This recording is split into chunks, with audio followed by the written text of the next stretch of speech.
From Earth to skyscrapers. From farmland to skyscrapers, Jack carries a dream bigger than himself, transforming the lives of hundreds of farmers. But when prejudice and greed cross his path, he discovers that some seeds need more strength to sprout. The sun had barely risen when Jack adjusted his worn-out suitcase on the bus seat that would take him to the capital. His calloused hands, marked by years of working the land, nervously gripped the folder containing important documents. Wearing his best shirt, though slightly faded, he carried with him not just dreams, but also the responsibility of transforming the lives of hundreds of small farmers from his region. The bus's swaying made him recall his father's words, old Frank, who always said, "Son, the land is generous to those who respect it, but the path between harvest and people's tables is what makes many give up." This phrase echoed in his mind, while he watched the landscape gradually changing, fields giving way to the imposing buildings of the big city. In his community, Jack was known as the idea guy. Since youth, he showed a different vision about improving life in the countryside. While others were content following the traditional flow, he questioned, planned, and dreamed of changes. His current project was audacious, creating a solidarity transport network for small farmers, something his father tried to implement years ago but couldn't achieve. Upon disembarking at the bus station, Jack felt the weight of the big city on his shoulders. The frantic movement, constant noise, and indifferent glances from hurrying passers-by contrasted with the tranquility of his life in the countryside. Consulting a crumpled paper in his pocket, he began walking toward his first destination, the headquarters of the region's largest truck dealership.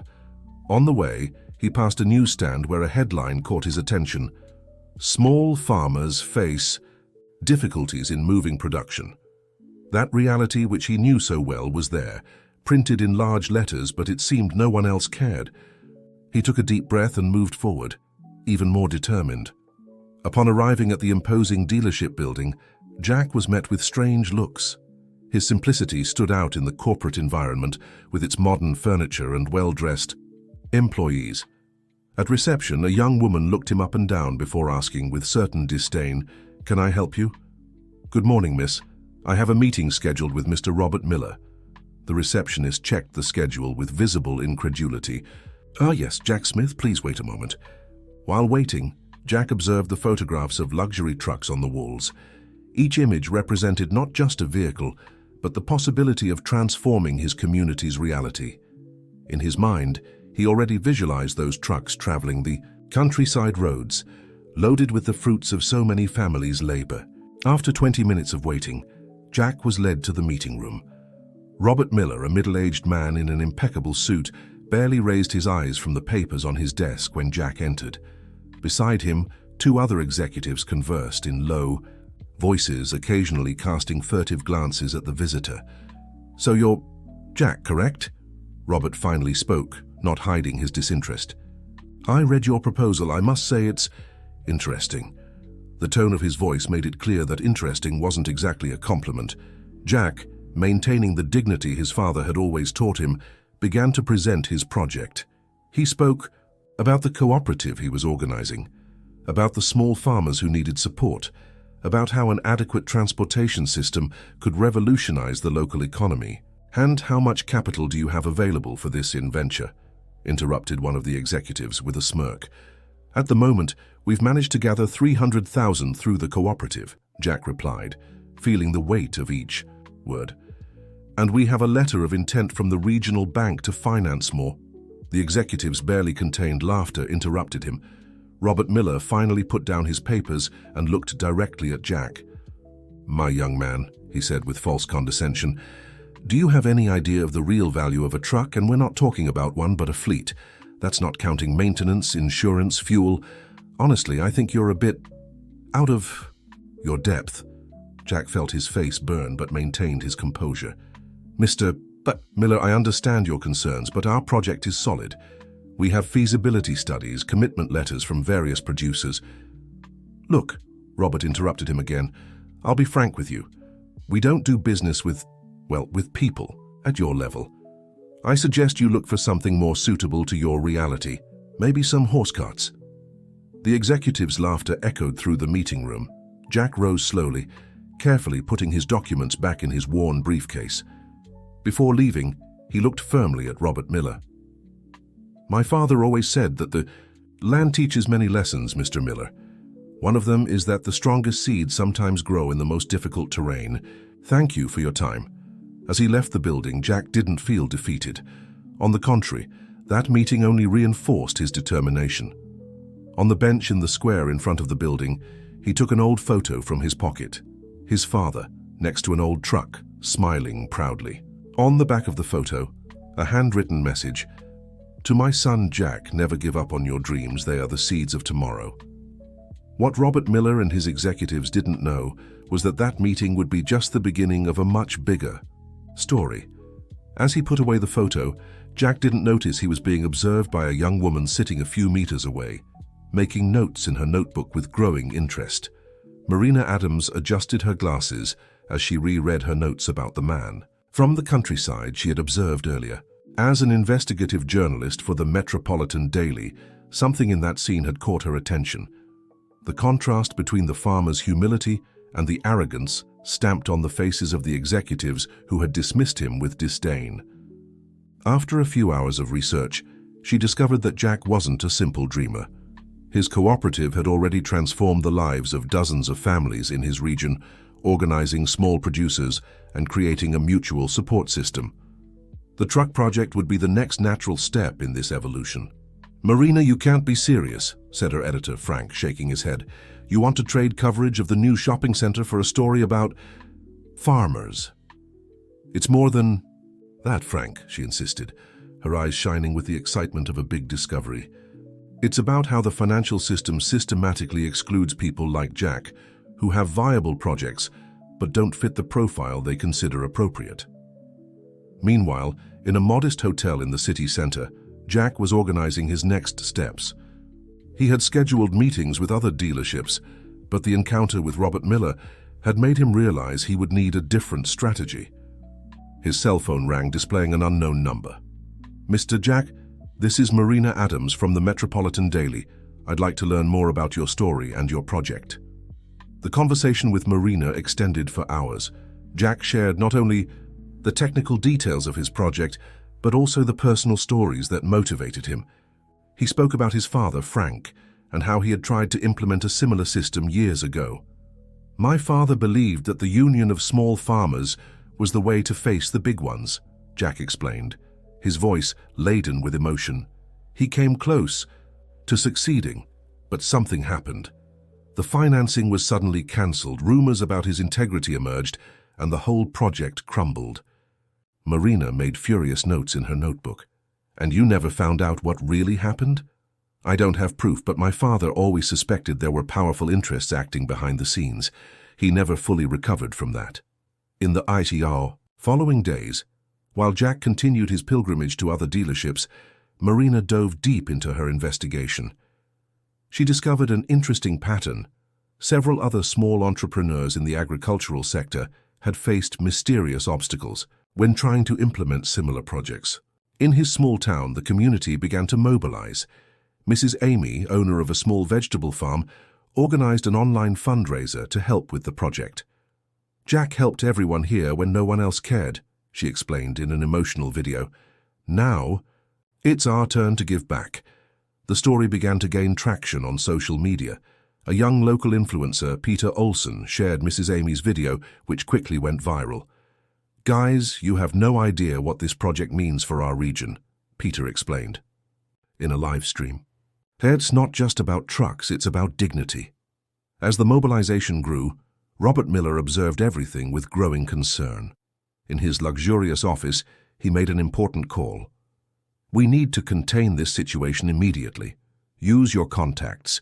At the bank, cancel any possibility of financing for this Jack." What Miller didn't know was that Marina had gained access to old documents that were beginning to reveal a web of manipulations and sabotage. Among them, she found records connecting Miller's company to the problems faced by Jack's father years ago. In his hotel, Jack received a devastating call from the bank. His financing had been denied without further explanation. At the same moment, his cell phone began vibrating with notifications. An anonymous profile on social media was spreading. Rumors about alleged debts and unsuccessful businesses of his cooperative.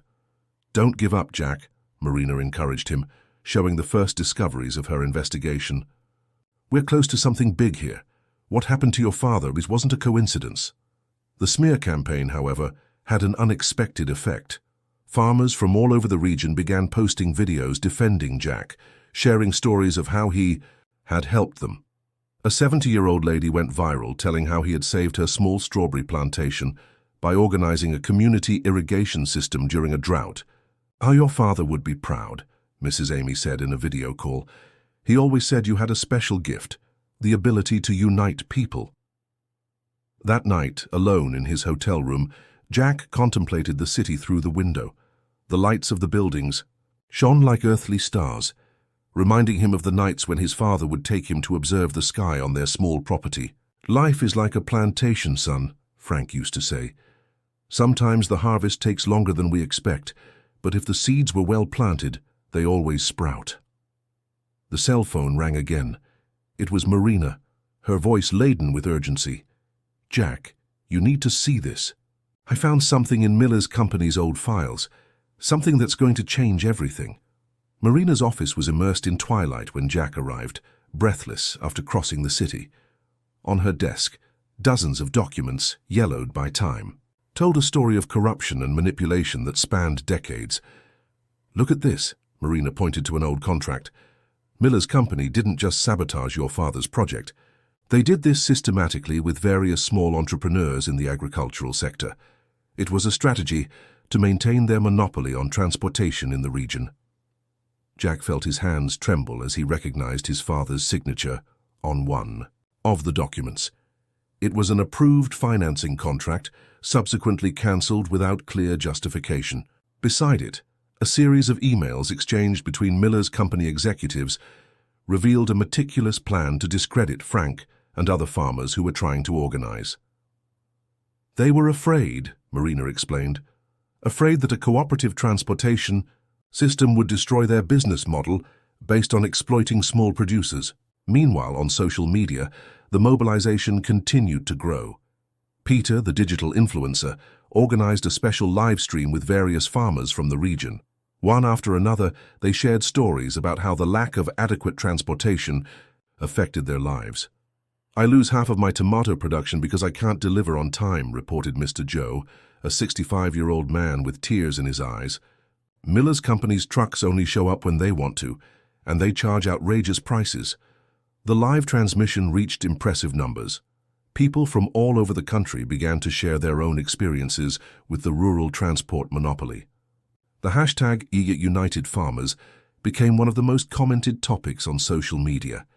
In his mansion, Robert Miller watched everything with a mixture of anger and concern.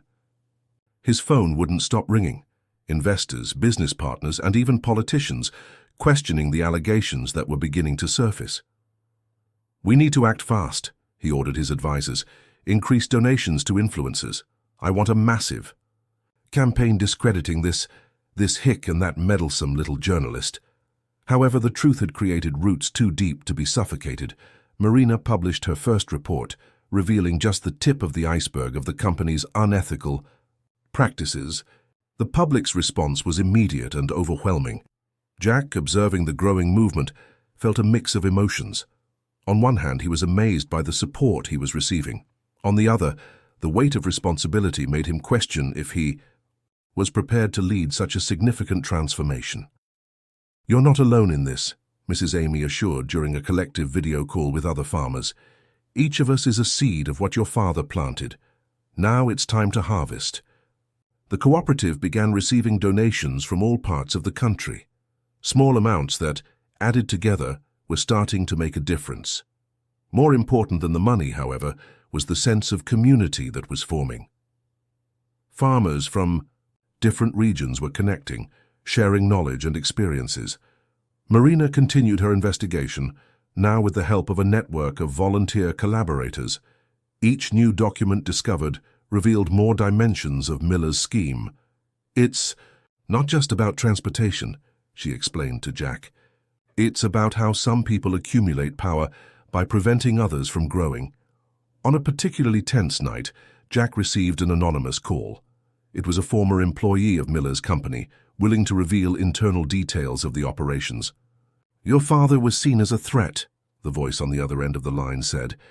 "He was creating a model that could spread throughout the country." This employee's testimony was the missing piece of the puzzle. Marina now had concrete evidence not only of the sabotage of Jack's father's project, but of a conspiracy that had extended for years. "We need to do this right," Marina pondered, organizing her notes. "It's not just about exposing Miller. It's about showing that there's a different path." Jack agreed, thoughtful. On his cell phone, dozens of messages from farmers offering support and sharing their own stories of resistance. One, in particular, caught his attention. It was from a young farmer from the Midwest, explaining how he had managed to organize a small cooperative transport system in his community. "What if we connected all these initiatives?" Jack suggested, an idea beginning to take shape in his mind. "We don't just need trucks. We need a national network of mutual support." Marina smiled, understanding the dimension of what he was proposing. "This would completely change the game, but how would we make it happen?" "The same way we got here," Jack replied, his face illuminated by the computer screen where hundreds of supportive comments continued to arrive. "Together." On the wall of Marina's office, a mural was beginning to take shape, connecting documents, testimonies, and evidence. In the center, the old photo of Frank next to his truck seemed to smile, as if knowing that his dream was about to become much bigger than he had ever imagined. Robert Miller's company headquarters had never witnessed such commotion. Dozens of journalists crowded in the lobby, while on nearby streets, farmers from various parts of the country gathered peacefully, carrying posters with messages of support for Jack. Marina adjusted the microphone on her blouse, checking her cell phone. Notifications one last time. The live broadcast was about to begin, with more than 100,000 people waiting. Peter, the digital influencer, coordinated the technical part, ensuring that each testimony, each document, each piece of evidence was presented with crystal clarity. "Are you sure you want to do this?" Marina asked Jack, who was adjusting his simple but well-pressed shirt. "More than ever," he replied, holding his father's photo. "It's not just for me or for him, it's for all of us." The broadcast began punctually at 10 a.m. Marina conducted the presentation, methodically revealing each piece of evidence collected. The documents showed a clear pattern of unethical practices. Emails proving systematic sabotage of small farmers, initiatives manipulated contracts, orchestrated smear campaigns. "But today we're not just here to expose a problem," Marina announced, passing the word to Jack. "We're here to present a solution." Jack stood up, his presence conveying a serene confidence that surprised even his closest supporters. In his hands, not just documents, but a detailed plan that had been collectively built over the past few weeks. "What you see today is not just the story of one man or one company," he began. "It's the story of thousands of Americans who work the land with love and dedication, but are prevented from growing by a system that suffocates them." On the screen behind him, images of small farmers on their properties alternated with graphs, showing the impact of the transportation monopoly on their lives. Each number, each statistic was a story of difficulty, but also of resistance. "Our project is not just about trucks," Jack continued. "It's about transforming the way we think about rural transportation in America." He then presented the Roots Project, a collaborative network that would unite transport cooperatives from across the country. The system, developed with the help of volunteer experts, would allow small farmers to share resources, optimize routes, and ensure fair prices. "And most importantly," Jack emphasized, "no one will be left behind. Each community, each producer, will have a voice and participation in decisions." The broadcast reached record numbers. Supportive comments were coming in from all corners of the country. Farmers, consumers, ethical entrepreneurs, all were expressing support for the initiative. Robert Miller, watching the broadcast from his office, realized that his position was becoming untenable. Investors were beginning to question his leadership, and business partners were threatening to terminate contracts. It was then that Jack did something unexpected. Instead of attacking Miller, he extended an invitation. "Mr. Robert Miller, you can continue fighting against the future, or you can be part of it. Our proposal is clear. Let's transform your company into a partner of the Roots Project. Your trucks, our shared management. Everyone wins, no one loses." The silence that followed was deafening. Social media exploded with comments, while everyone awaited Miller's response. After what seemed like an eternity, the doors to his office opened. Robert Miller walked to the auditorium where the broadcast was taking place. His face, usually marked by arrogance, showed signs of someone who had spent the night awake. Under the watchful eyes of thousands of online viewers, he took the microphone. "Over 30 years in the market," he began. "I've learned to recognize when a change is inevitable. Your proposal, Mr. Jack, is more than fair. It's necessary." The audience erupted in applause. In the weeks that followed, the details of the partnership were established. Miller's company would transform into a mixed cooperative, with equal participation from farmers. The first batch of trucks would be destined for the most needy regions. 3 months later, Jack was back in his small town. In the cooperative's yard, 5 new trucks gleamed under the morning sun. On each of them a phrase painted on the side. "In memory of Frank, the seed of change." Mrs. Amy, emotional, hugged Jack. "Your father always said you had a special gift. Now everyone can see that he was right." The Roots Project expanded rapidly. In a year, it was already present in 15 states, connecting thousands of small farmers. More than a transportation system, it had become a movement of social transformation. On the wall of the cooperative's office, next to the old photo of Frank, a new image was placed. Jack and hundreds of farmers gathered, smiling, in front of the trucks. Below, a simple inscription: "When we plant together, the harvest is more bountiful."